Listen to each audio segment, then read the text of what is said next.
உங்களுக்கான இரவு வசனம்.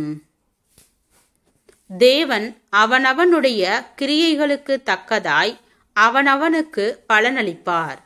சோர்ந்து போகாமல் நற்கிரியைகளை செய்து மகிமையையும் கனத்தையும் அழியாமையையும் தேடுகிறவர்களுக்கு நித்திய ஜீவனை அளிப்பார். சண்டைக்காரராயிருந்து சத்தியத்திற்கு கீழ்ப்படியாமல் அநியாயத்திற்கு கீழ்ப்படிந்திருக்கிறவர்களுக்கோ உக்கிர கோப ஆக்கினை வரும்.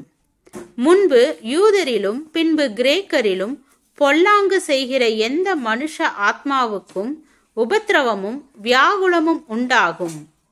முன்பு யூதரிலும் பின்பு கிரேக்கரிலும் எவன் நன்மை செய்கிறானோ அவனுக்கு மகிமையும் கனமும் சமாதானமும் உண்டாகும்.